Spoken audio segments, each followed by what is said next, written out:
In this video, I'll show you how to change the region on your Mac. To get started, open up System Settings on your Mac.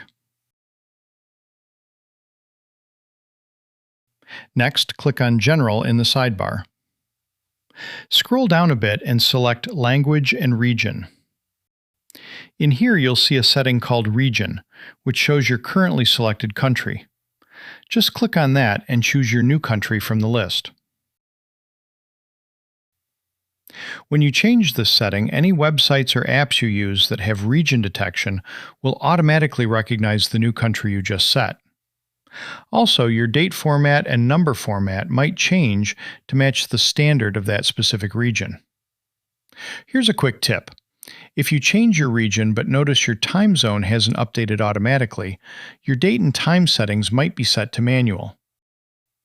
To fix this, go back to General and then click on Date and Time. If the Set Time Zone Automatically using your current location toggle is turned off, go ahead and turn it on. Alternatively, you can just manually select the time zone for your new country. If you try to turn on the automatic setting, but your location services are disabled, a prompt will pop up. Just click on the Open Privacy Settings button and toggle on Location Services. You might be asked to enter your Mac password here, so just go ahead and type that in. Now, if you go back to Date and Time, you'll be able to turn on the automatic time zone setting based on your location. Thanks for watching, and I'll see you in the next one.